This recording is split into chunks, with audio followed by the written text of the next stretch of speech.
My guest for today's podcast is long overdue, and she has impressed me for a number of different reasons. I'm going to tell you maybe the top two reasons. Number one, she knows how to turn around when she's on the stage. Because you might see her kind of in the green room and she's super chill and she's talking about how she's an introvert and has certain anxiety. But when she hits that spotlight, she's a pro and she brings it. All that energy, that passion, that determination comes through in her voice. And I first saw her at Grow With Video Live at Sean Cannell's event. And I saw her, I'm like, I need to talk to her, but fate would have it that we're not going to talk that day. Funny thing is, how the world conspires to help us, I believe.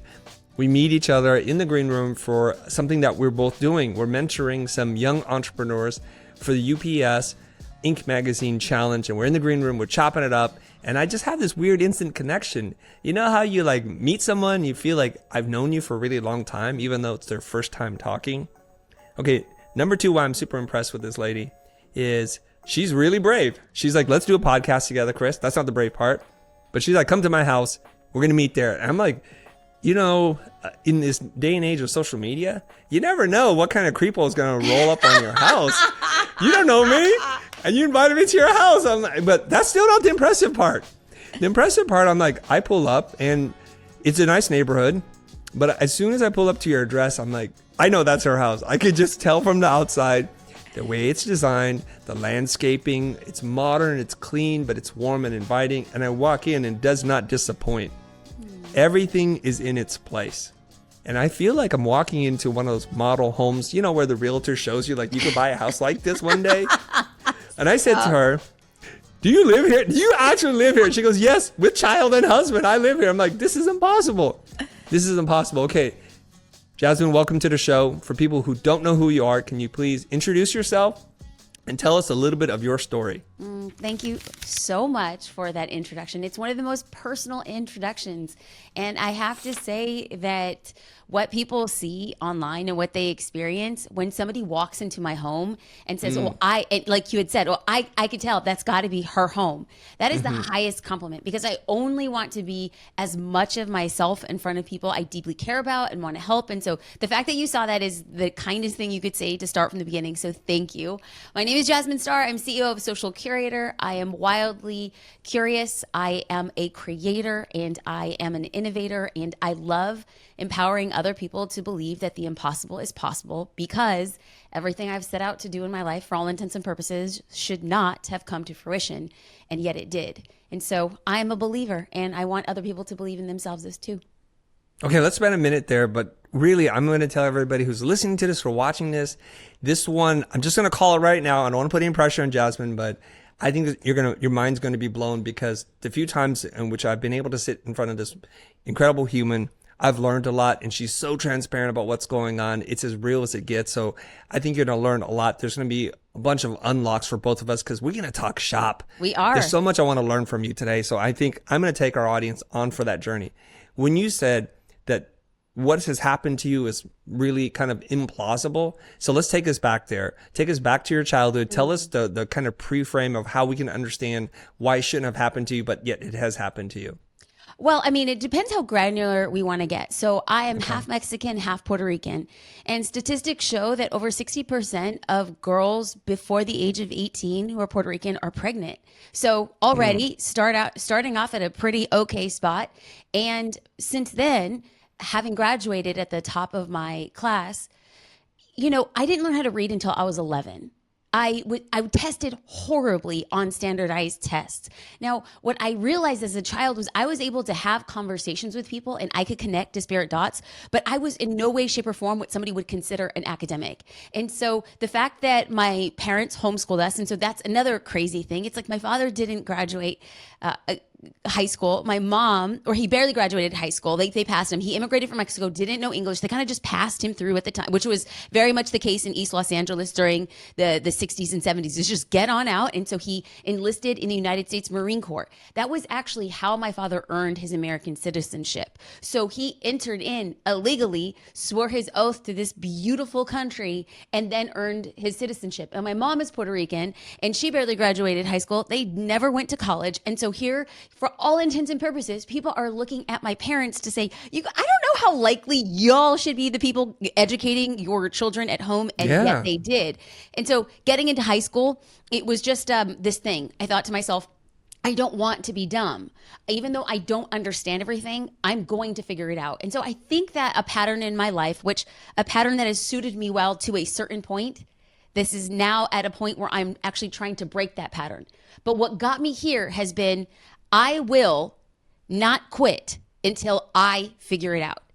I will be pushing through. I will be breaking walls. I will be breaking ceilings because I'm going to figure it out. And I think that every time something came into my life, when it came into my business, I don't think I'm special. I don't think I'm smart. I don't think that I get things. I have not been born with a silver spoon in my mouth, but I could simply say, as long as I am the last person standing, I'll find a way to figure it out. And I think that served me very well to this point. And then what I realized is, as we talk, because, Chris and I, we were talking like, we're going to have this podcast. We're going to talk about the business of the business. We're going to get into the nitty gritty. We're going to have people like show the good, the bad, and the oh so ugly and painful parts of growing businesses. But now I feel like I'm at a state at my point in my life where that pushing through and breaking walls was good until here.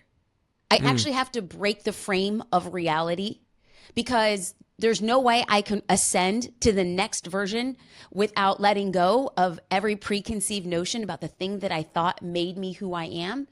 And that's kind of been my year so far. I mean, here we are starting with the real stuff. And the real stuff is I have to break my version of reality. And that is one of the most difficult things I've done professionally. Okay, so much to dig into there.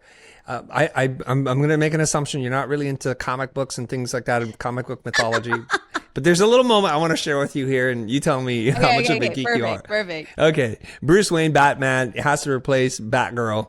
And there's a new girl, and she's been trained by an assassin, and she's been mute all her life.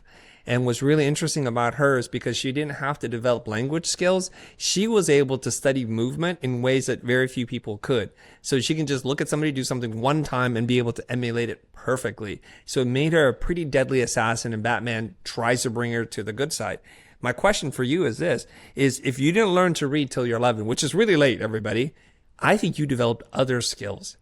What other skills did you develop since you weren't busy reading? Like, your brain develops in different ways, I think. So Chris, what was that replacement's name? The assassin? What was her name? I don't know her name. Oh, she became Batgirl. She became Batgirl. Yes. Okay. I love this. Love this. I'm going to go on a deep dive, because this is what I do. Things that I don't understand, I will deep dive. But just at the preliminary, she had something that was less and used it as an advantage, has been 100% the truth. Because not only did I not learn how to read until very late in life, I also grew up very overweight. I was obese as a child. And so that was one of the early things that caused me to be, quite honestly, an outsider.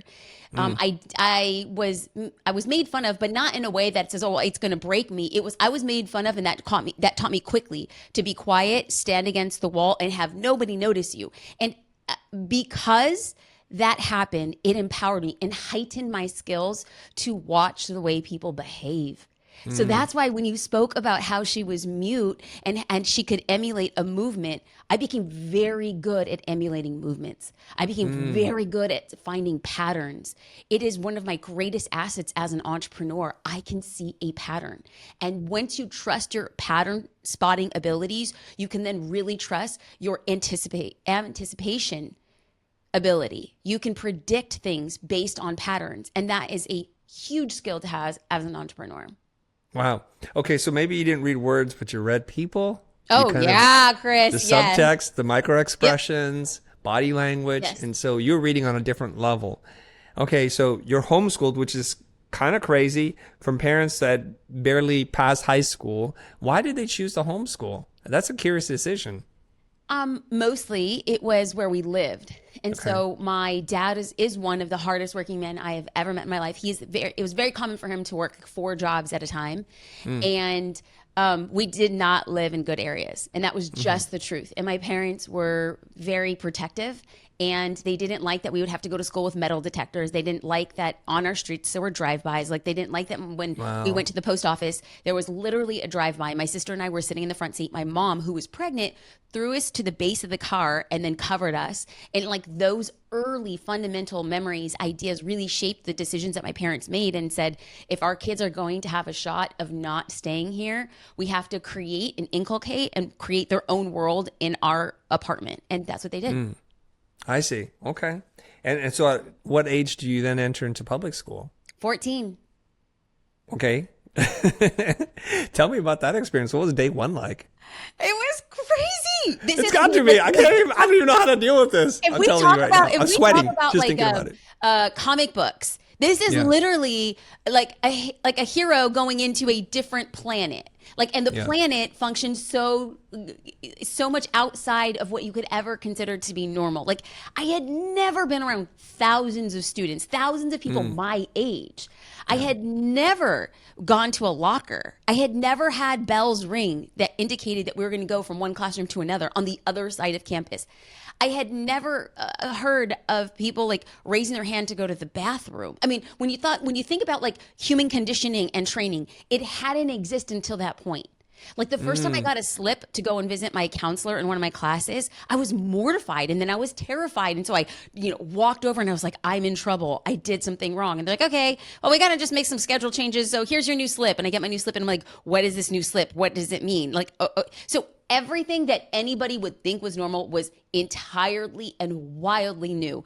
And so I have a twin sister. So my twin sister and I entered as freshmen, and we got put into like the standard academic track, which was fine. We technically, my mom was giving us grades. So the school was like, that's great, Mom, but your kids have to start like basic classes. And so what I had discovered was, after I learned how to read by 11, I was around 11 and a half, I had learned to read. I went from basic reading to advanced reading in less than a year. So I was reading massive novels by the time I was 12 and 13, so that when I went into high school, I quickly understood that I was outpaced in English. And so by sophomore year, I got into advanced placement and honors track. And again, Chris, it's not because I was smart. I simply said, I will do everything I can to figure it out. And I think it played out extraordinarily well for both myself and my sister. We ended up graduating at the top of our classes and getting academic scholarships to college. Wow. Okay. This is crazy. Okay. This is fantastic. Whenever I see kids that are homeschooled, they're usually, and this is kind of strange for you, academically super smart, self-assured, very articulate, but they weird. I'm just going to say it out there. I know it's a broad net and people are going to send me some hate messages. They're just a little awkward. No, we are. Homeschool kids are weird. We're weird. We are. But when you think about it, Chris, now I'm a parent. Yeah. And all I want to do is look at my daughter and be like, let your weird be so weird. Be unapologetically weird. Because as a kid, so my parents, we were homeschooled, but they were very active in their church and in local events. So we were around other kids, and I knew I was weird. So I always knew, and we were also very, very poor. And so people were always citing out like that I was wearing the same clothes, and that like the church was taking collection plates and giving us Christmas gifts. Like, I was weird. I knew it. But I didn't know the extent to how weird I was until I was put into a much larger pond, AKA high school. And that's when I realized everybody's doing the same thing the same way. Everybody wants the same shoes and the same shirt. And now as an adult, what I see was happening then is, as you're developing, you have a tribe that is your high school. And to be on the outside of your tribe means that you can't survive. Our tribal brains have been so conditioned to say, well, if we look the same and we act the same, we won't be on the outside. And if we're on the outside, we're going to have to sustain for ourselves. And now the crazy thing about my twin sister and I is we went in and I got a job as a telecommunicator because I wanted the same shirt and the same shoes. I wanted to look like everybody else. Now, my sister also got a job. And what she did is she went and bought clothes from thrift stores and vintage items. And she literally looked like she walked out of the 1960s. And she was so her own person that I was mortified, because there goes my sister in like big Peter Pan white collar and a lime green jumpsuit and like platinum these wedge shoes, and I'm like, and we look identical, and I'm like, I'm like, I am trying so hard to match, and you're so different. And now what I look at is what courage it took. What chutzpah, what self-awareness it took. And so now, being a mother of a daughter, I want her to choose her path. And I will celebrate it if she wants to wear the same shoes and the same shirt. How could I judge something that I once possessed? Right. But if she wants to wear Spider-Man costumes in high school, I'd be like, all right, girl, I got you. Let's be weird. It takes courage to carve your own path. I love that. So that's for all the parents out there, or soon to be parents, as you're thinking about how you want to raise your little one. I fully support and embrace, and I want to be a champion for the same message. I think our duty and responsibility as parents is to reverse engineer who our children are going to be, not who we want them to be, and just help to support all the weird decisions that they make. Okay. Now, here's one other thing that impresses me about you. As a person who's been in this space for as long as you have been, there will be moments where someone will say some negative things. There's going to be some haters. But as I told people I'm going to be on your podcast, they kind of rose up with excitement. Like somebody on my own team is like, "She the real deal, Chris." You know, and my I'm not going to mention her by name, but she's been through a lot of coaches and courses, communities. And eventually when you're out there long enough, your real self comes out, and it's not always good. So be careful of who you put on a pedestal, because they ain't who they appear to be. And as far as I can tell, everyone that knows about you is like, you're going to be talking to Jasmine? I'm like, yeah, well, I'm not chopped liver, but yes, I'm going to be talking to Jasmine. And it's been glowing reviews across the board.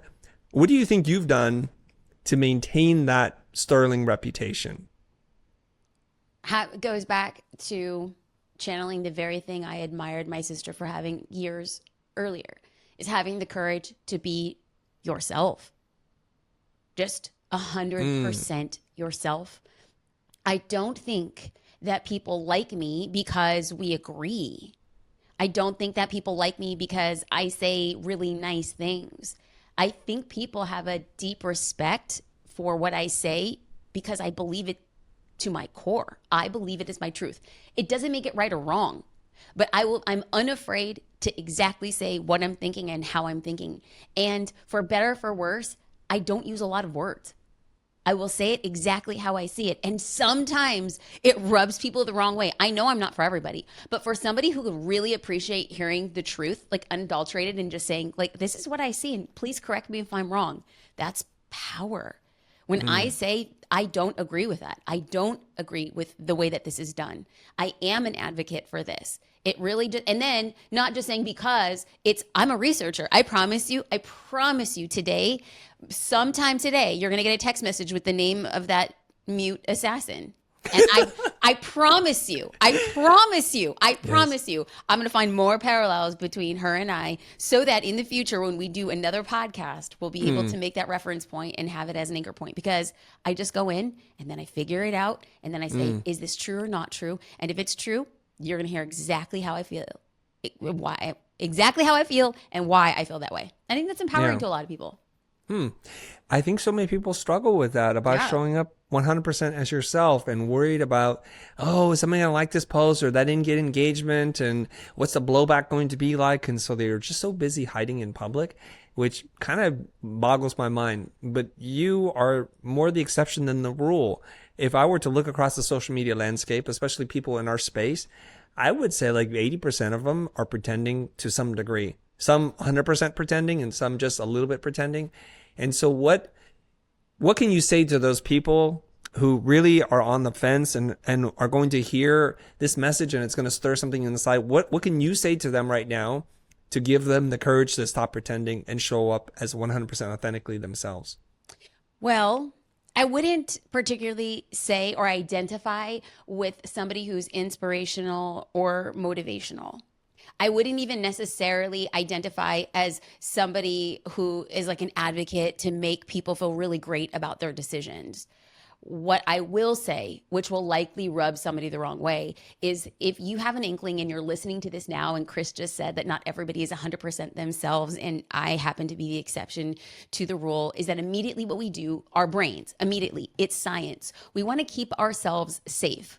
And in order for us to keep ourselves safe, we're hardwired to keep things the same, because change is unpredictable, and change causes ripples and effects. So there's the devil, which is where I'm at, and I'm putting it out, and it's not really getting a lot of traction. And I use a different voice when I show up, and I am producing content, and that's the trend. I'm going to use the trend. I'm going to be inspirational right about now, and I'm going to be something a little funny, and then I'm going to show a clip of me and my dog and throw the arm around my friend, and I'm living the best life on social.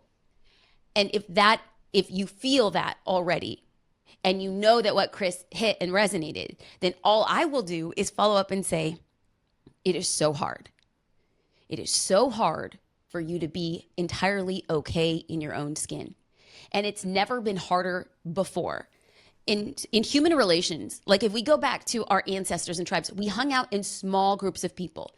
And studies have shown that the maximum amount of people that somebody is actually aware of, can take input of, can know a name of, is 50 people, 50. Anything beyond that point, we actually don't have a connection point of connectivity. Now, if you would like to bring somebody into your 50, there's a good chance that somebody will leave that 50. That is how we're hardwired as humans.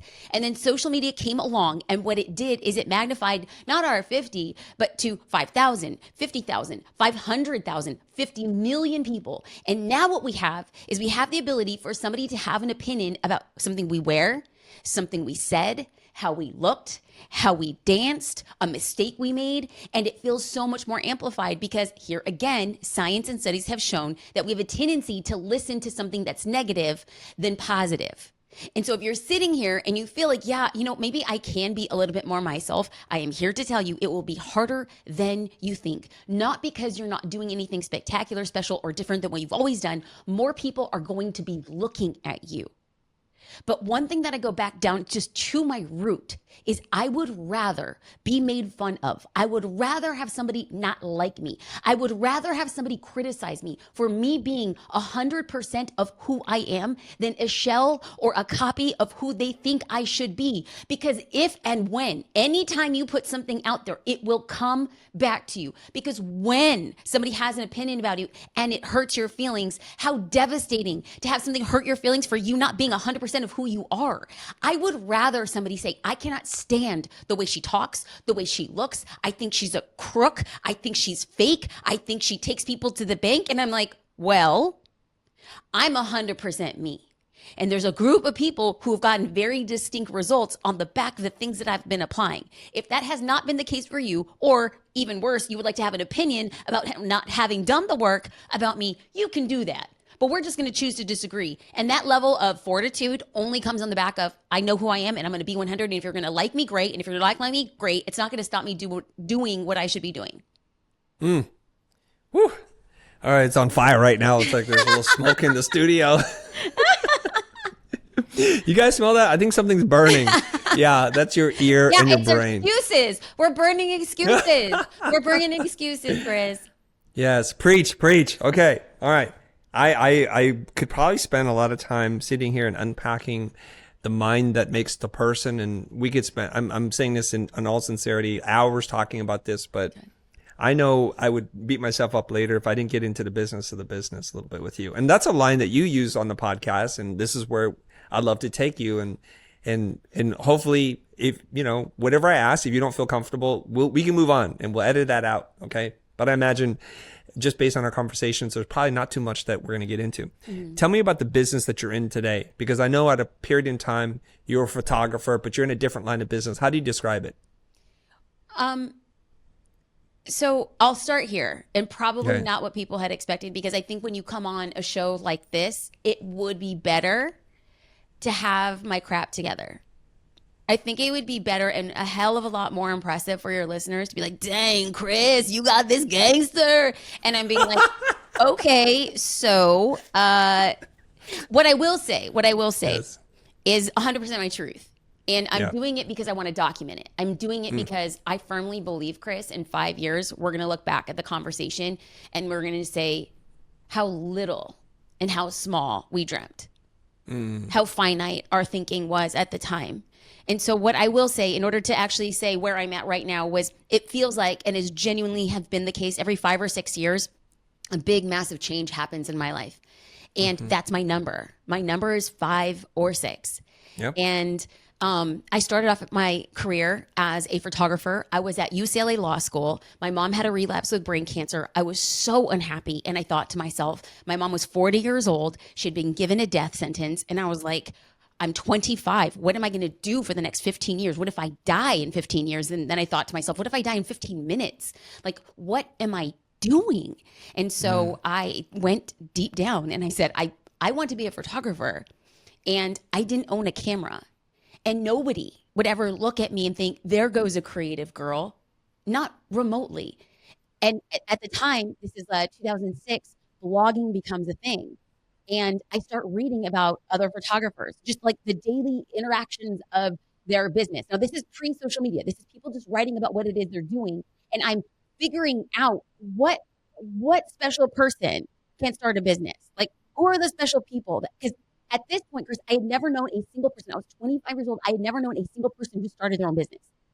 I hailed from a community of gardeners and housekeepers. And on the high end, if you were a secretary, then you just made it. And so in my mind, I was just like, oh, well, they're set apart. They're different. Like, you have to have something or be somebody to start a business. And I was 25 years old and I thought to myself, I actually think I could start a business with what? A camera. Did I have a camera? No. Did I have any sort of skill or barometer of what I would be able to do as a creative? Not remotely. But I just saw what somebody did and I was like, I think I can do that. Now that sounds totally crazy. But then even crazier, I always tell my husband, who's the crazy one? The crazy one or the person who married the crazy one? So my husband went to Best Buy for Christmas. We didn't have any money. Like, Chris, we had no money. I was working part-time at my dad's church.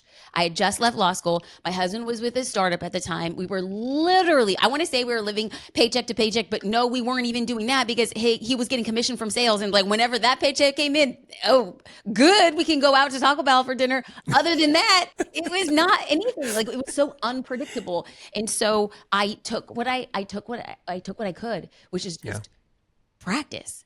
I just started practicing and I started a blog and I just said, I'm creating this blog because I'm documenting that I'm going to fail and I'm going to go back to law school. So I went on scholarship. I could go back to law school and get that scholarship a year later. And I was like, you have 1 year. You have 1 year to make this work. And then within that 1 year, lo and behold, against all odds. And oh, haters unite.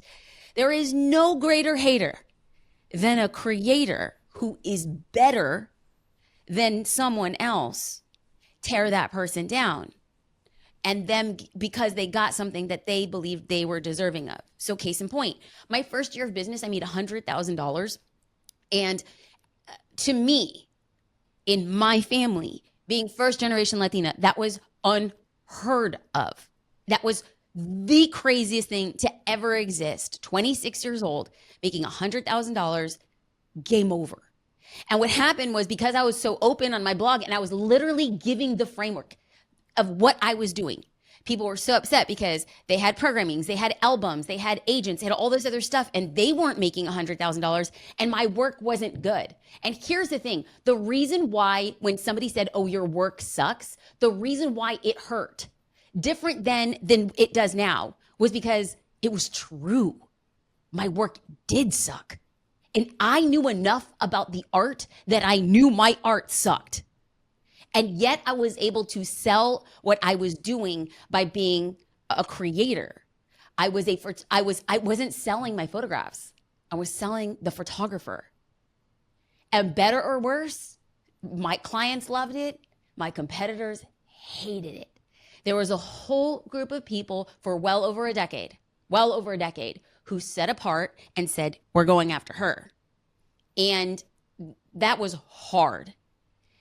And Steve Martin says it best. Be so good that they can't hurt you.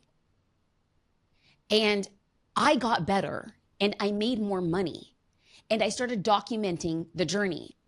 And then a crazy thing happened. Other photographers who had the same skill set I had, which was none, wanted to get in the game. I was like, look at us, bad news bears. We're going to do something. So I was sharing a ton of content on my blog. And then I decided to create an online store, which Let's go back. It's 2008. This is so difficult. It's not really done. There was this thing called e-junkie. I sat down on a weekend with my husband and I'm like, I'm going to upload a PDF. I'm going to sell this PDF for $19.99 because the thing I kept on hearing from photographers was just like, Jasmine, how are you building your business? Like, how are you getting your leads? Like, what are you doing? Like, how are you closing people? I started closing international and national clients, not meeting in person, which at the time was like super freaking rare. And I was just like, oh, I have an email that I use. And they're like, well, what's your email? So I decided I'm going to put it in a PDF. I believe it was 12 emails. And I didn't know, Chris, that's actually an email funnel. But I just created, I was like, these are 12 emails that work really well.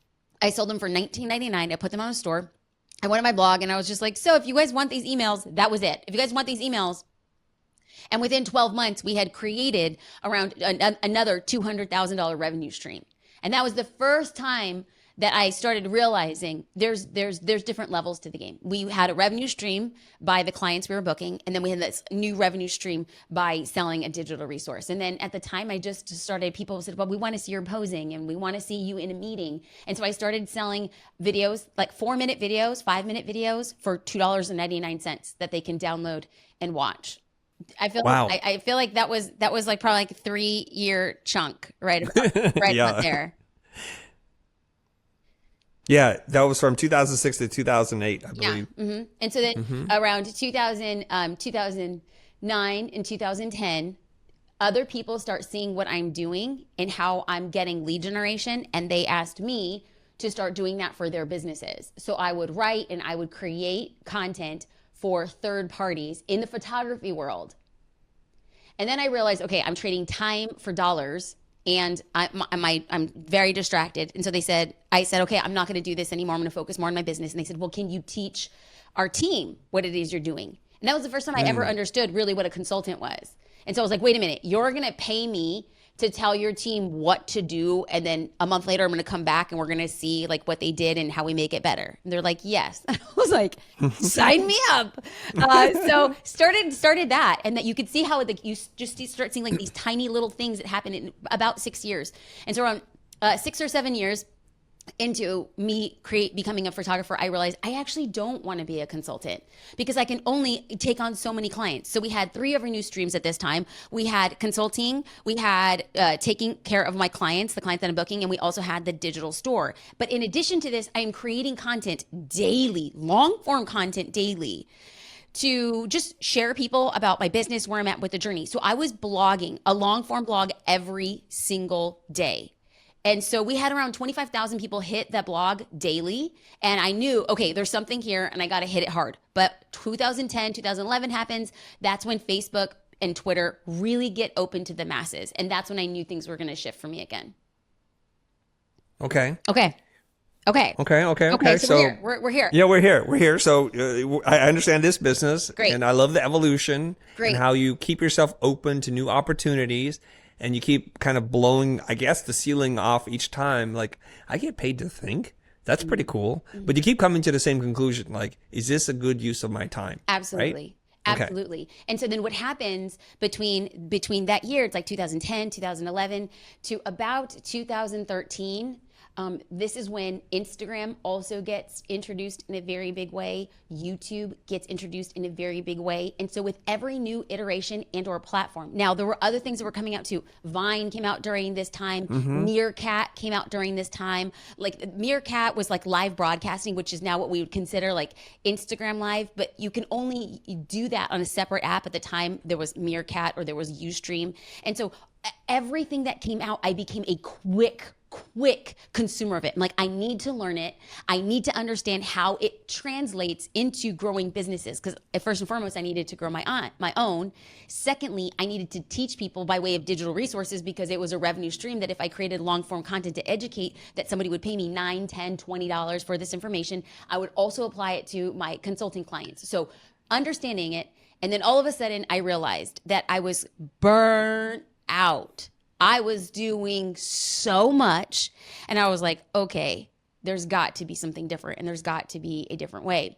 And so then in 2015, I have this idea. Now I know people hear it now and they're like, yeah, big thoughts there, girlfriend. But the idea was, what if I were to get a group of people together and I teach them over 2 days, and then I record it and I sell the recordings. Now, of course, this doesn't come off like out of nowhere. I had an online store where I was selling, 5 to 10 minute videos. And I thought to myself, well, what would it look like to do this long form?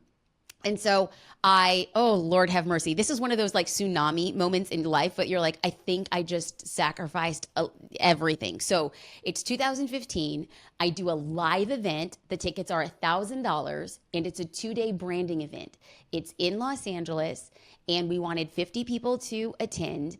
And at the time we had just moved into a fixer-upper of a house, and the construction bid just went out of control, and we're big savers. Like, we don't get into credit, we do not live above our means, and so all of a sudden we were spending so much money because we had, oh gosh, this is my biggest mistake, we hired a production crew. We didn't have one, we had 8 videographers on site, we had 2 audio specialists, we had a freaking Hollywood producer. Oh my God. It was just, I didn't know what I was doing. I just said, okay, you magical people who are good at what you do, I'm gonna pay you. I paid out the freaking, they saw me coming. Cha-ching, cha-ching. It is payday when I walked in that door. I'll tell you that much. Stupidest thing I ever done. I think you held up a sign that says, take advantage of me. It really was. Yeah. It really was. Like, let me give you my credit card and then just take everything from it. Anyway, and so I have this content now.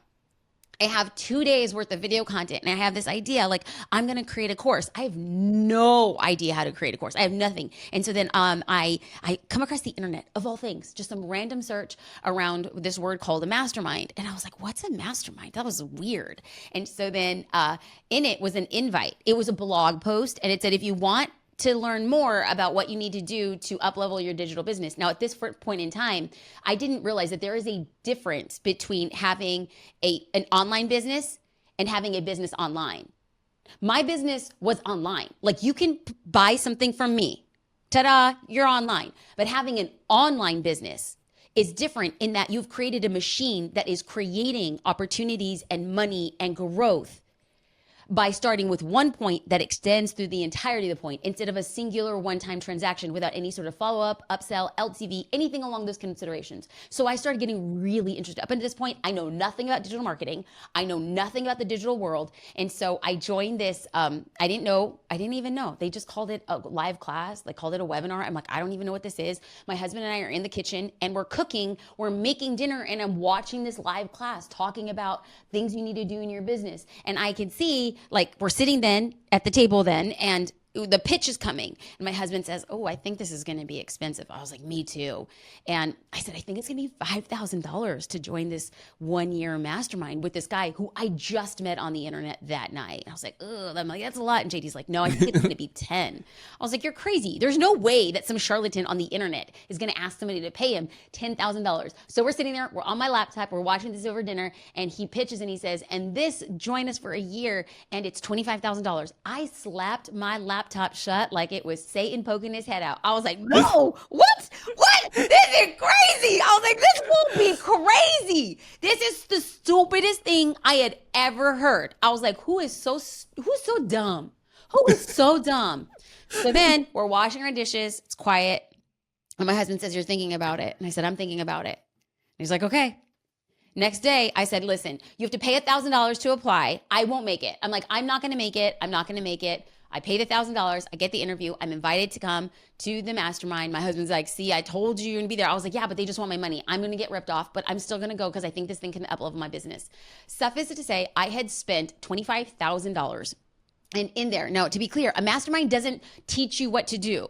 There's no one-on-one. A mastermind is a group of people who get in together in a room and they're talking about their businesses. And let me tell you, Chris, I had never in my entire life, what it was like I don't know, I was like 30 years old, 34 years old at the time. And I'm like, wait, there's other people who are making millions of dollars with digital products. What have I been doing with my life? What in the world is this thing? And so in that year, I decide I'm going to teach myself how to do a course. I'm going to ask these people how they've done their other courses. Now, the first time we ever launched a course, it was $197. We had open cart 5 days. We made $255,000 in 5 days. And I was like, my whole world Everything that I thought was normal was pushed out of the water. And then we ended up launching that thing twice more that year. And so just on that 197 course, we brought in over $1 million just on that alone. And then we started parlaying it into how do we leverage this and other things. We launched different courses. By 2017, we had launched a membership. And I was like, if I just get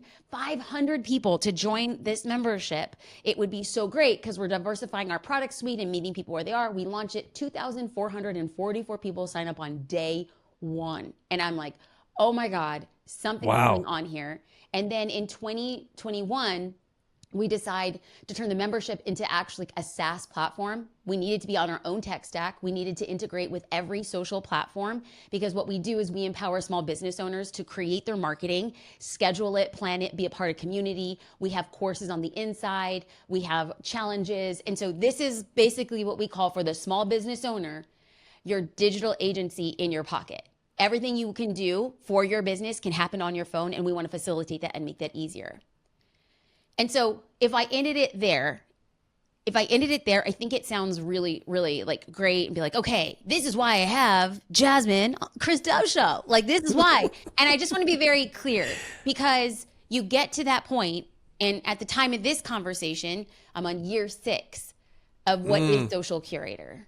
And I've learned so much about tech, about having a SaaS offer, around moving in terms of how people get investment, who gets investment, how people like me, who look like me, sound like me, walk like me, talk like me, are educated, my skin color, all of that, how people like me do or don't get funded. And I'm very proud to say that everything we've done has been bootstrapped. I'm very proud to say that we've always been positive. I'm very proud to say that we've always been posting a profit. And that is such a rare thing for people to say, that on the real hard days when I'm just like, I'm doing everything wrong, just like, but what you're doing is what the 1% are actually able to do. And so I could relish in that. And so what I've taken a big step back and started asking myself is, am I stepping into my fullest potential?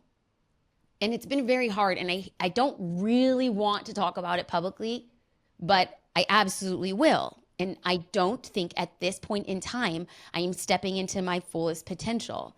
And so we have our president who's been sitting for the past year and a half in charge at the helm, running all things social curator. And what I do in social curator are the things that only I can do. If somebody else on the team can deploy against it, they will.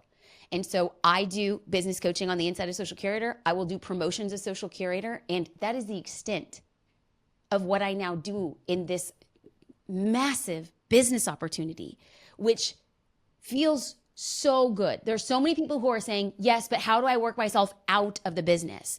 And this is just like a little notch in my belt. But I have to like tether it by the other side of, what are you doing though? What is the next iteration? What is the next iteration of you? What is the, and for every time, every iteration of my career, Chris, it's been pretty clean. I'll be honest. It's like I pitched you the whole Disney-fied Hallmark version and then one thing and then one thing and one thing and razzle dazzle. And this is the first time in my life, my career, where I'm like, actually, I don't know. And so it's been pretty quiet for the last year for me just to do the work, for me to study. Like, what do my days look like a lot right now? I'm going back to the thing that has always been the thing that have kicked my ass is create. Creation's hard. Creation sharpens your teeth. Creation heightens your spine. Creation makes you feel like the worst version of you and the freaking best version of you. Creation sharpens why you think a certain way. And so I went back to the thing that I felt was like getting back in the ring of creating. And then also my calendar, 3 days a week, I talk to 7 and 8 figure business owners with nothing other than, can I have 15 minutes? I'm asking questions. And I hope that in the creation, in the ideation, in the knowledge, I'm going to be able to see like, what is the gap? Where am I most valuable? What's going to be the biggest lever to pull? Because at this point in my life and career, Chris, how freaking fortunate that I am to say it's not because I don't have opportunities. I have too many opportunities. And so I'm just like, I need to choose what's best. And if I choose now, I didn't give it the time that it needed to gestate. So I'm just going to sit, keep my mouth shut, trust the process, and really believe that when the time's right, we're going to strike it hard and we're going to strike it hot. Okay. It's a lot of process there. You said that you were hoping to get 500 people to join your membership. You got 2,444 on day one. Incredible feat there. I'm curious what that membership cost was. Like, and what did it cost to join the membership? Well, during the first 5 days of the membership, we had an introductory offer for $25 because after the 5 days, it was going to be $35. Since then, since 6 years ago, we've added structure, onboarding, timeline, access to all content. At the time, you were buying just 1 month of content. And now Social Curator is $59 a month, but you get access to every single piece of content ever created. And we also leverage AI. So when you're feeding Dottie, we call her Dottie because she connects the dots. You're feeding her your voice. You've built out a profile. So it's different. It's like an extension of an LLM in that, like, the more you use it, the more it's going to be attuned, and the more information you give it in your profile, the better off those results are going to be. So a lot of iterations and changes since then. Okay. Now, you also mentioned this mastermind that was 5 times more than what you thought it was going to be, but you joined it anyways. And this is a theme that I've seen in you, and that you're not afraid to invest in yourself. And Sean loves to say this. Sean Cannell loves to say this: scared money don't make money. And you definitely aren't scared money. And this is really fascinating for me because, especially given your background, growing up with not a lot of money, poor, we look at money as like more than what it is. Like, money is your God, and you have to respect it, and you leave it alone. You bury it under the bed or mattress, whatever the expression is. But you, on the other hand, are like, well, I'm going to spend money. I'm going to go for it. I'm curious about your mindset around spending money to invest in things that may or may not work out, because there's no guarantee. You talked about this. You know, the devil you know and the devil you don't. This is the devil you don't. And that person could be a total charlatan, and you just gave them $25,000. That's not easy to come by. What is it about you that allows you to do that?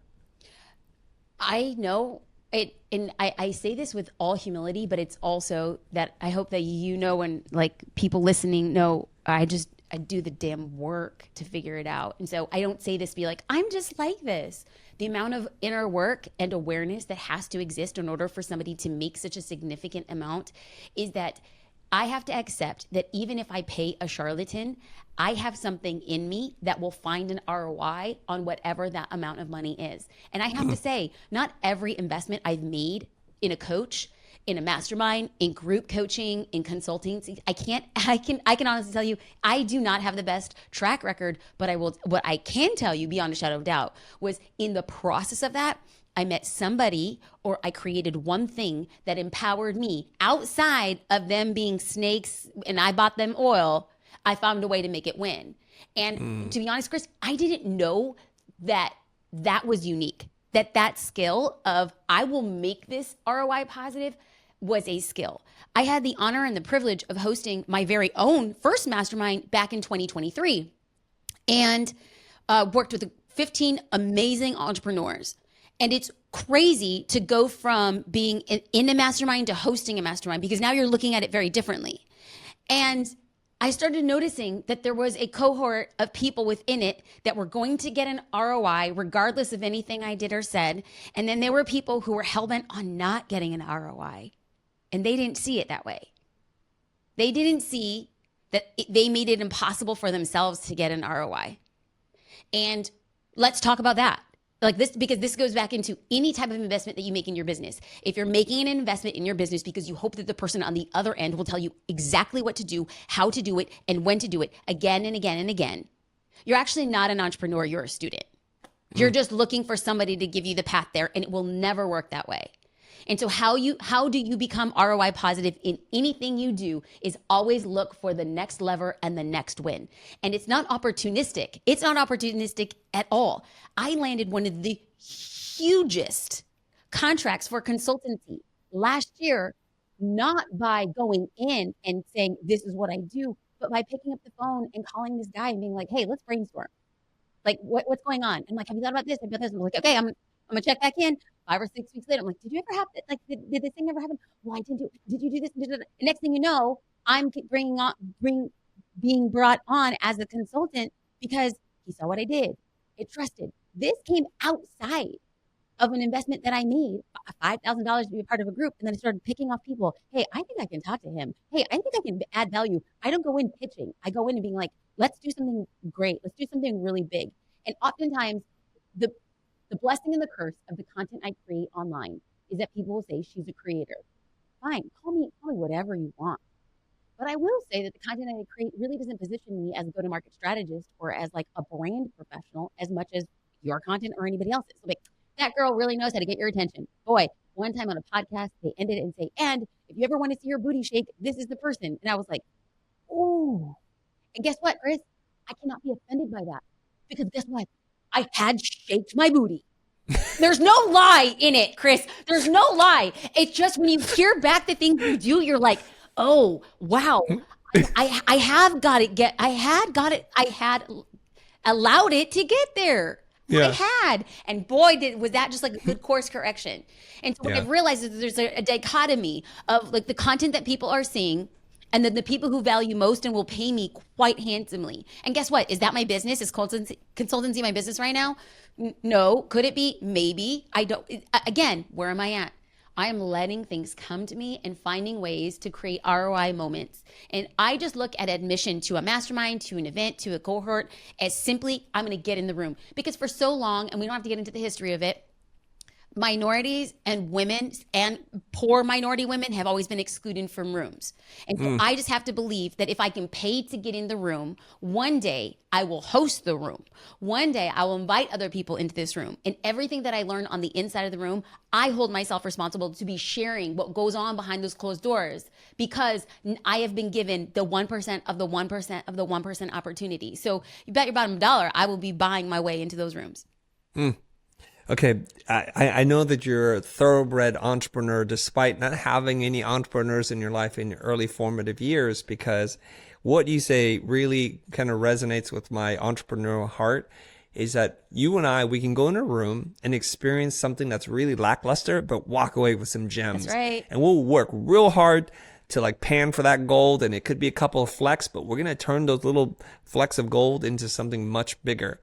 And so I think people like you go into any opportunity, quote unquote, and will get the maximum juice from that fruit. And some other people, it's like already squeezed for them and they're like, I don't know. I just don't like the flavor. And I think that's something really unique. So I want to ask our audience to think about this. When was the last time you participated in a mastermind, a course, a workshop, a mentorship program, anything that you've committed yourself to and took on that attitude? Because I think that's got to be one of the biggest keys to success. And I know it's a cliche. When life gives you lemons, start a lemonade stand. And you know how to do that in spade. Now I'm going to just get super selfish with you. I don't know anything about masterminds. I sort of ran one for a minute and also from some advice from you. Because you're like, Chris, you saved my bacon. Are we going to go there? We're going to go there right now. You saved my bacon, okay? Because you said to me in the green room, Chris, don't do a year-long program. Hold on. Wait. We got to take people back, brother. We got to take people back. We got to put them in the room. The storyteller and me. You're going to say the story. Okay, you do it. Set the setup. This drives my husband crazy. He's like, Jasmine, not everybody needs to know what style shoes you were wearing. I was like, no. So Chris and I are mentors for the Inc. magazine and the UPS store challenge. Now, I've seen Chris at a distance. We've known each other in like casual nods. I have actually sat in audiences where I paid tickets to listen to the brother. I was a fan far before he even knew I existed. So the fact that we were both chosen as mentors, I was like, oh my God, the Christo. Okay, so then just imagine we're at the top. We're at the top of the observatory center. We're in New York City. You have expansive views of New York City. And then the mentors, they put you off in this pipe and drape. You're basically in a white marble on the inside of this gorgeous room, and they have fruit and they have snacks, and Chris is there talking to other people. And so then I sit and I'm eavesdropping. He doesn't know I'm eavesdropping, but I'm eavesdropping on Chris's conversations as he's talking to other people, and he's kind and he's good. And then the producer says, okay, everybody who's not a mentor needs to leave. So Chris and I find ourselves seated next to each other on a couch. Take it away, Chris. You're right. Context does matter. Oh my God, the story's going to be much, much more interesting. So we start talking business. Now I have to say, I'm just so socially awkward, despite not being homeschooled. I'm just normally socially awkward. I have no excuse for this. Okay. And I'm like, do I talk to her? I know I've seen her on stage. What do I say? But we get into the heat of it and it's awesome. And you start pouring into me I tell you that I'm going to be starting a mastermind or something, and you're talking about something that you're doing, and you gave me some amazing advice. And this is part of the theme here. Gold can be found anywhere. Not even in a classroom. You could be in backstage and you could say one phrase to me that gets me to think differently, to act differently, and choose a different course of action. And you said something to me. I'll credit you for this.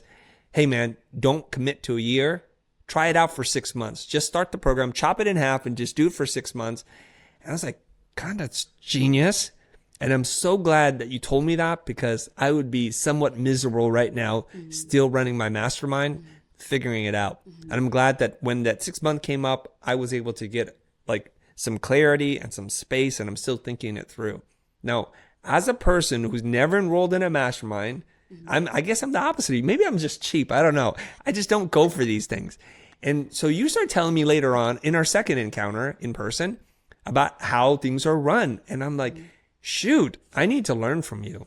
So you enrolled in this program, and then you've run your own mastermind. What does one need to know? Can you give us the high level, these are the big concepts, here's how it should work, here are things you should avoid? Because I just want to learn from you as a student right now. Yeah. And so this is why I actually truly believe that it's not just going to be beneficial to someone like Chris or somebody who wants to host a mastermind. I will say filling a mastermind is wildly difficult. It's one of the hardest things you're going to do, because it is a high ticket offer because of the proximity to the person who's hosting it. So when people love the idea of hosting a mastermind, but to have another person pay a significant amount of money for that, it takes a lot to move that level of audience to that point. So I'll say that. However, I do think that making a case for a mastermind, how it should be hosted, things to be looking for, work just as well for somebody who's looking for or wanting to invest in a mastermind. And I say this, and you know, my family makes fun of me because they're like, just the way you talk, you talk so much like you know it all. And I'm like, I actually don't intend to talk like a know-it-all. I really don't. I came out of the womb, I was like, Mira, mommy, you did it wrong. Okay, let me tell you how to make this better. Okay. But this is what I will say about this one thing, Chris, about this one thing. I have invested in so many masterminds. I have invested in group coaching. I have done executive cohorts. Like, I get it. And I believe beyond all else, it's important for representation to exist in those rooms. And it's not always altruistic. I will always find a win, but I believe anybody can find a win if they're looking for the win. You got to work for the win. You got to dig for the win. Okay. Now, what I will say is the way, to the best of my recollection, and Chris, please feel free to correct me. When we were talking in New York 2 years ago, the framework of the mastermind was people would come in and then Chris would be teaching. Yep. And I want to be clear, based on a lot of research and being a consumer, that a mastermind is not for the host to teach. The mastermind is for the host to facilitate, to push and prod. So you want to look at this as a mastermind as there's a shepherd and there's sheep. And your job as a shepherd is to keep the sheep moving up the hill. And as long as they're doing it together, we're going to believe that the sheep are smart enough to find wins or pastures to graze in. Now, coaching is when you, as an instructor, as a guide, come in and teach, and not just teach what's on your mind. We're going to teach a framework. We're going to give how-tos. We're not going to how-to with you. We're going to teach the how-tos so that you are now a sheep among sheep. You're the head sheep. So you're going to be teaching along with the rest of the herd how to navigate those hills. And you're going to show them the best path. And you'll be like, okay, so you got to take 4 steps and then move to the left. That's what a good head sheep does. But you're not saying, I'm going to push your feet for you. And then you have one-on-one instruction. That is the equivalent of somebody saying, okay, I'm going to wait until you move your feet. Just move your feet? Okay, let's go. So that spectrum of, if you're trying to host a mastermind at a high ticket level and attract a high ticket audience, and what you do is teach, you're actually going to be pushing the audience in a different direction, because traditionally what people want is, I want to be in the room with those other bright people. And here's the thing. This is the thing that you know, and this is the thing that I know. We don't know it all, but we know how to get the right people in a room so that we're all collectively doing that. So people are paying you, Chris, to say, I bet on you, Shepherd, to build the best flock. That's a lot of freaking responsibility. And it takes a lot of strength not to want to jump in and help when we see a sheep is stuck. We have to say, you have to find your way, or let's help a few other sheep come in. And you really are only stepping into somebody else's business when they're in a really hard spot. And for Chris to actually distill that down and get it down in 6 months and then really convey that on the front end, because we have to look at this from like a business product suite. And your product suite is like an ascension model. So Chris does a ton of free content. The guy kills YouTube videos. I mean, the people will take a sword for Chris. I hang out with Chris. Every time I hang out with Chris, somebody's like, Chris, can I get a photo with you? I mean, we could be at Target. We could be at Ocean, in Beverly Hills, and they're asking for photos. I was like, dang, son, I'm coming up with Chris. And so that is starting his funnel. And then what he has are smaller ticket offerings taught by other people. Then he has courses that are, you invest and you buy on demand. And then he has coaching programs. But if the person who's in a mid-level coaching program gets to the mastermind and is expecting the same thing, that's not on the user. It's on the sales team, or it's on the sales page. It's on Chris to say, this is what's different. If you are expecting me to be your one-on-one coach, we're going to be misaligned. I feel so called out. No, I didn't say that that's what you did. I didn't say what you did. I didn't say that's what you did. I didn't say, I'm saying. But you're right. You're right, girl. But Chris, I did it all wrong. I would go to these masterminds and half the group would be expecting it to be a mastermind framework, which is a bunch of baddies in a room being like, have you thought about this? Have you thought about that? Okay, what about this? I'll follow up. Versus when you go into a mastermind and then the host is just talking and teaching for 8 hours, which is great, but a mastermind is not 1 + 1 = 2. A mastermind is 1 + 1 = 30, because 30 people, 20 people are in the room. You get more than having just the singular smartest person who's doing that very thing. Well, there's 29 other people who all have a different perspective, and you get to where you want to go faster based on the collective, not just the single person. Okay. I've done the worst of all things. I've actually gotten in there and did the work for them. I mean, I committed all the sins. I became the sheep. I'm not even the head sheep. I'm going to chew the food and I'm going to spit it out and you eat it now because it's done. Okay, lessons learned here. Sometimes you learn because you're smart. Sometimes you learn because you're stupid. And this one is just on the back of like dumb things I've done. And that's why after the 6 months, I was just burnt out. Yeah. I don't think they got what they wanted, and I didn't get what I wanted, and I don't know if we moved them enough. We didn't get to the stable or whatever. I didn't shepherd them in. So I'm going to ask you right now. Tell me what it's like from a structure point of view, what a typical mastermind is when you facilitate. Tell me the right way. I just feel called out for the wrong way. Please teach me the right way. How does this work? Okay. So, here again. Are you okay on time, by the way? And you know, I only spit. Like, I spit the truth. Let's go. And I'm going to say that in 2023, we hosted a mastermind. It was 6 months. It was 15 people. And to the best of my ability, I said what a mastermind was. But half the people in the room had never been in a mastermind. And so what I should have done, only looking back, was I should have repeated that at least once a month. Because at the end, we did an exit survey. Okay, so then at the end of the 6 months, there was a group of people who said, okay, we want to sign on another 6 months. We had a wait list for the mastermind. And then something came in, like strong intuition. I can't explain it. The team was like, okay, we're ready to go. I was already doing interviews for people to come into the mastermind. And I was like, I'm so sorry. None of this makes sense. I'm pausing this. I was like, I'm out of alignment right now. And the team was like, what? Like, we have revenue goals, we have targets, we're planning these events. And I was like, I know I'm out of alignment. And if I'm out of alignment, we're not going to execute. And I'm so happy I did that, because in other times I had created and launched a different offer that was much more where I needed to be, that I do believe, in fact, would help our mastermind members. So I'm happy I did. But at the time, it was turning everything upside down. But what I will say is the distance between ending that first mastermind and now working on our next one. And no, I'm not pitching it. We're not even going to talk about that here, because it's not what I do on the show. We're talking about the lessons here. Was that the distance between ending that one and coming to the first one, it's like, for people who thought I was myself, honest and truthful. Yeah. But now what I'm going to do is I'm going to be so crystal clear that I'm going to say it again and again and again. I will let you down if you think you're going to be getting one-on-one sessions with me. I will let you down if you think this is going to be warm and fuzzy accountability. You're going to get a text message. Hey, Jennifer, checking in. Did you do that? No, honey. No, you have to. I can't want it more than you. So I'm going to read just one thing that is a part of the sales page. Now, this is not even like the sales. This is what we will include. But we start off with, this is what a mastermind will not include: a personalized roadmap. This is not a course or group coaching. While the mastermind sessions will include guided prompts and ideas to help you up-level, you will need to get clear on what you need to do in your business, and the mastermind group will provide feedback, support, and insights along the way.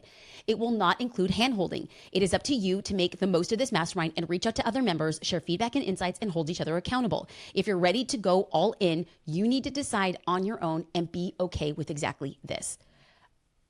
I don't think that's warm and fuzzy. And then when somebody signs up, they're going to have to pay an application fee. If they don't get accepted, the application fee is returned. But we really only want to deal with very serious people. And so on part of that, we're going to make them sign each part of their level of expectation. You will be a part of our Slack channel. You will show up to the live classes. You will attend both events. You have to sign it. Once they do that, I will have a 30-minute one-on-one session onboarding, setting the culture. What do you want? What's the goals? How do we get those measurable goals? Because if you come in and someone's like, I just want to be inspired by the mastermind, that's a little bit of a pink and orange flag for me.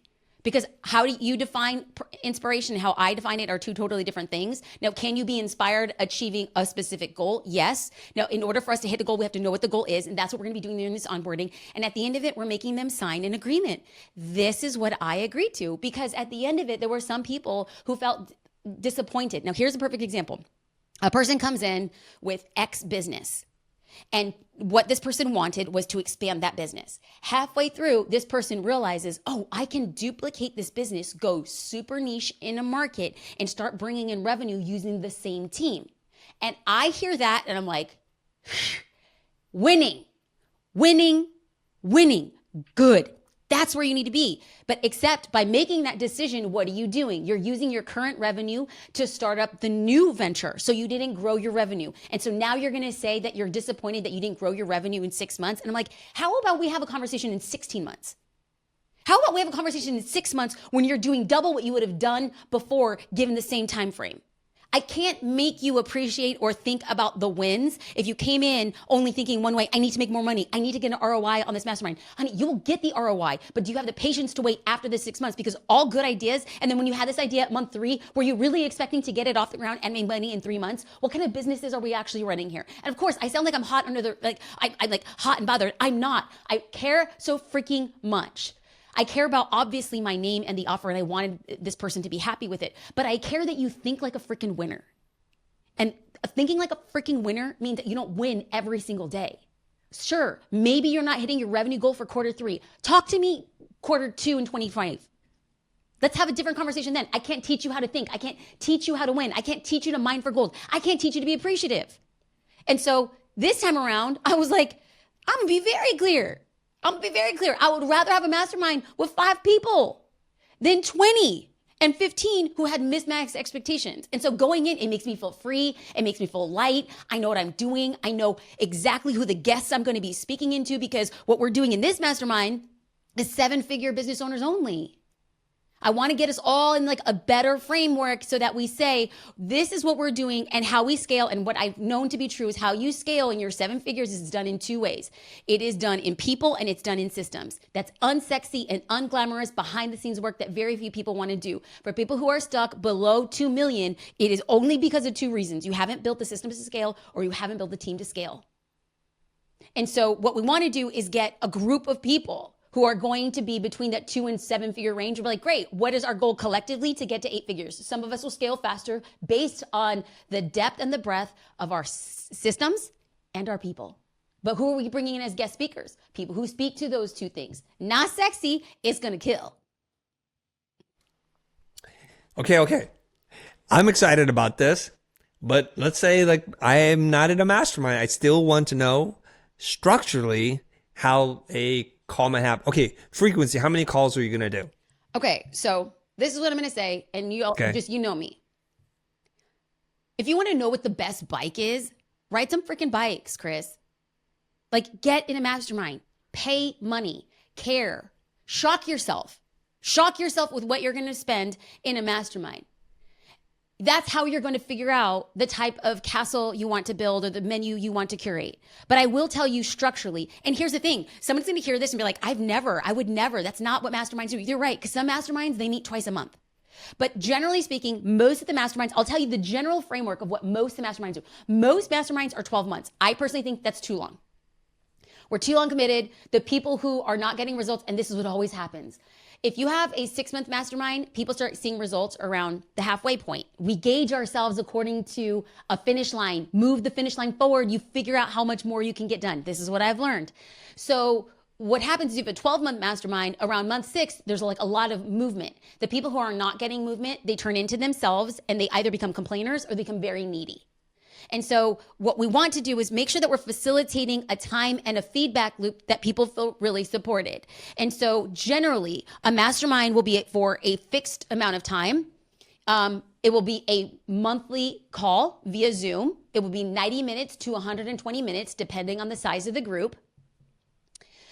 The host will start off and give like either an update about what's going on in their business or a key takeaway, something that's all pointing into the transformation. Now let's peel back even further. The best masterminds have a very specific theme or transformation that the members are trying to achieve. When the masterminds that I joined were like very, very, very broad, it was hard for us to find connection points. The masterminds that all focused on launching, that focused on course creation, dang, like those ones were so niche specific and all of the conversations were focused around those one things. Do I think that the lifespan or longevity of niche specific masterminds are long? No, because you don't want to be a part of like a launch mastermind for 4 years. Like you know what you're doing by that point in time. So the transformation, what does that person want at the end or throughout the mastermind? What's our singular focus? So then the speaker, the host will come in, talk about getting everybody calibrated on what was your goal. This is a transformation. This is a time frame. Are you training towards those things? Then either you will bring in a guest speaker who speaks around 40 minutes. We do Q&A based on that topic. But again, the topic isn't fun and sexy unless it is, but it really is pointing towards the transformation. And then every other one, we do what we call a hot seat or what we call a reframe. And this is where somebody in the group, we follow a very specific framework. You have to apply for them. At least in my masterminds and the best masterminds I've been in, you have to apply for a mastermind because you have to be very clear, like what is your problem or what is your question? So you fill out like 5 or 6 questions and then the host will say, hey, we have Stephanie. Stephanie does this in her business. This is what she sells. This is her pressure point. So then Stephanie comes in, she probably speaks for like 1 or 2 minutes to color it. And then the group will ask one of 2 things, clarifying questions, like, wait, do I actually understand what's going on in your business? And then 2, you don't say this is what you should do. You offer insider feedback. Be like, I was in this situation now, not exactly the same, and I did X, Y, and Z. Or, hey, have you considered bringing in this person? Or what does your org chart actually look like? And it is the question, very similar. When I had asked you the question in New York, hey, have you considered just doing it 6 months? That's not deep thought, Chris. That's not a deep thought. But you mold it over and you're like, you know what? There's truth here. That is a freaking mastermind. It's hearing from enough people. And so I recently joined, it's called Vive by Vayner. It's Gary Vaynerchuk's mastermind. And that, and now they don't call it a mastermind, very, very clear away from any sort of digital marketing references. They call it a growth and leadership accelerator. And it was $50,000 for 4 months. And some people hear that and they're like, that's crazy. Like, what the heck? However, they have a weekly meeting every Friday and they have 3 live events. And they promise that it's small. So it's 5 CMOs from Fortune 500 companies and 5 entrepreneurs. They wanted that diverse mix. Now, what is the transformation they provide? A leadership and growth accelerator. Like, you are going to change as a leader, and by changing as a leader, you're going to be able to grow your organization in new ways. And so I brought that up just to show the spectrum. Like, here I am talking about, here's a framework. And what they did is they went and broke their own framework and said, how are we going to make this a win for us? They figured that out. And here's the beautiful thing is that, yeah, they're using Gary's name, but it's not Gary's group. He had his former CMO, Andrea Sullivan, and his former COO. Now, they're both in the organization, but they're now running the division that is Vive. And the 2 of them run it, facilitate it. They bring in guest speakers. They create the events. And so at the time of this recording, the first event was in New York City. The second event will be at VCon. And so do you see what they're doing? It's like the first event was in New York and it aligned with his book drop. So we went to the New York Stock Exchange. The second event isn't aligned with VCon. Gary's going to be in LA anyway. And so what they're doing is they're trying to get the group closest to Gary so that Gary can swing by for like 90-minute Q&A sessions, check in on us. And then the last session is going to be in New Mexico at a health and wellness center where he'll spend 2 days with us. And so does that look like any mastermind I've ever been in? No, not at all. And I just went in and I said, how do I take what I'm learning here and apply it to my own mastermind? My biggest freaking takeaway, I have already ROI positive after the first event, was I don't need to be all things to the mastermind. I talked about how the host was a shepherd. I can pair up with 2 or 3 other shepherds. I see Gary do it and guide everybody to where they need to go. And it becomes less about the person and more about the transformation. And that was so eye-opening for me. And so everything beyond that, since that point, since that first session, I was like, it's just been ROI positive. It's been really great for me. Very great. Okay. So I think I'm getting it now. And you're spitting fire the whole time.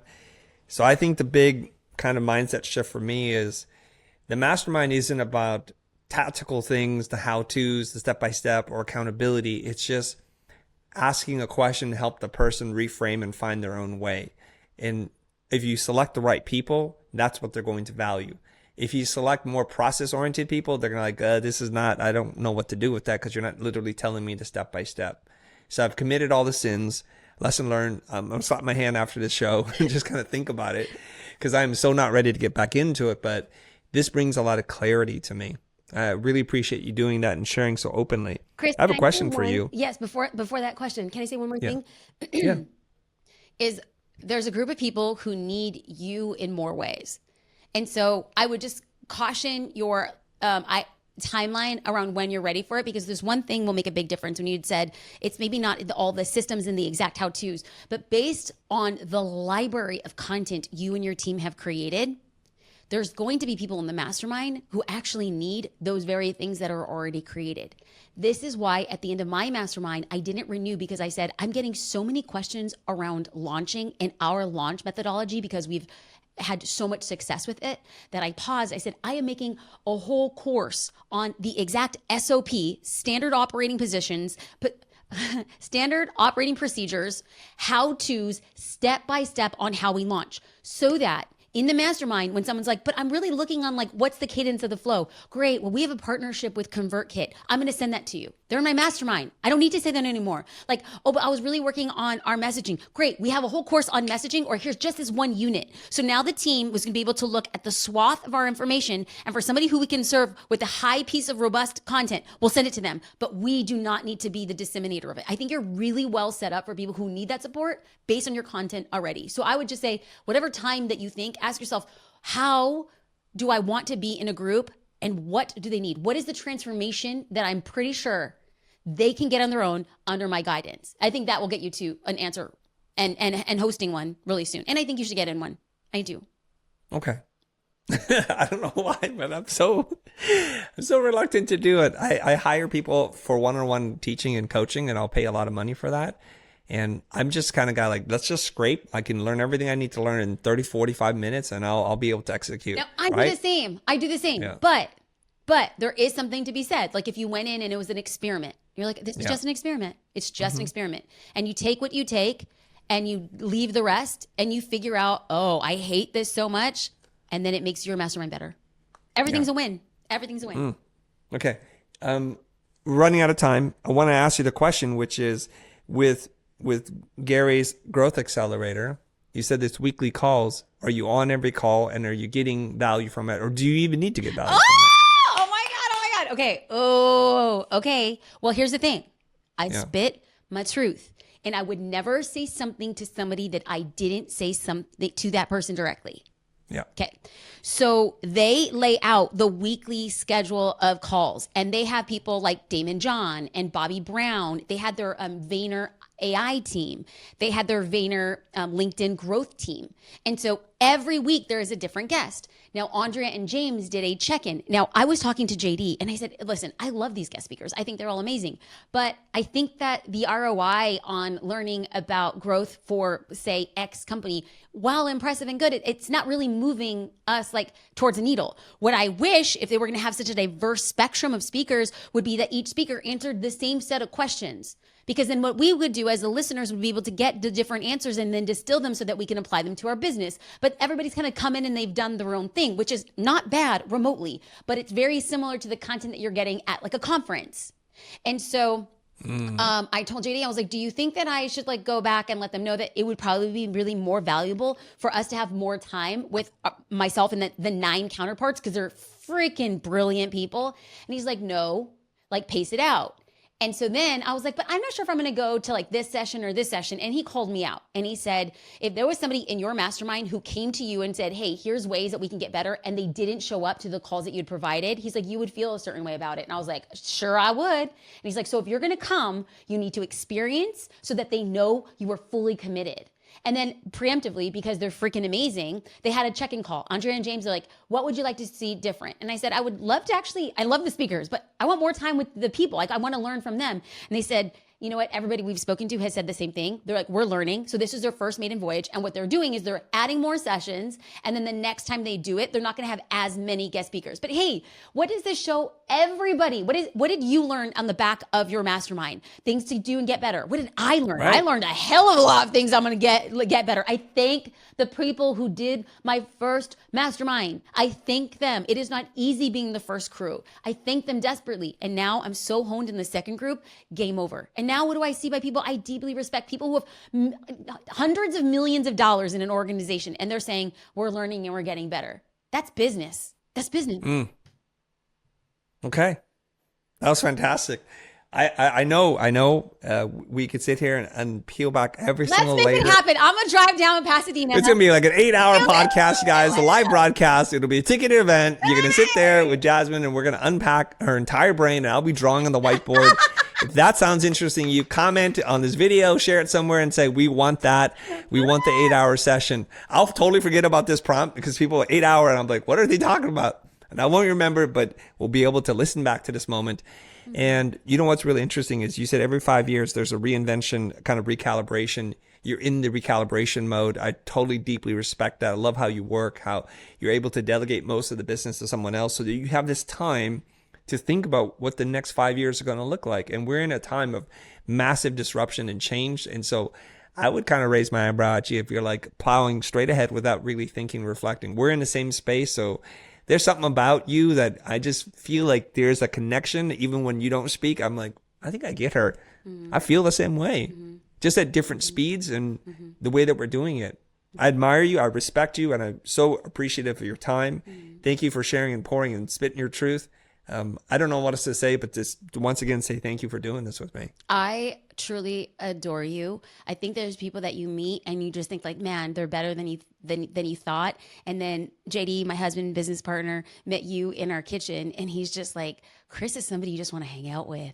And for JD to say that his barometer on humans is next level. Yeah. And I was like, I agree. Chris, let's make this a regular thing. I appreciate you. I think it's two birds of a feather, and what an honor to flock together. Thank you. That was easy. Dude, that was such a mom thing right there. We could edit that part out. Like, oh God, ending on a mom joke or a mom reference. Oh. No way. Okay. I do want to say this. When your mastermind, whatever it looks like, whenever your next thing is, when it relaunches, please share the details with us. We'll update the description in case we beat you to it or this episode drops. It's always in a queue of episodes. So let me know and we'll update it whenever, however you want. Thank you, Chris. Thank you. We're dropping it the last week of August and the first week of September. Okay. Then we will definitely make that work then. Thank you. That was very unexpected and thank you. I appreciate it. Yeah, absolutely. If you want to equip yourself with the right community, training, and resources to take your business to the next level, I want to personally invite you to check out the Futur Pro Group and our membership, specifically created for experienced business owners ready to scale.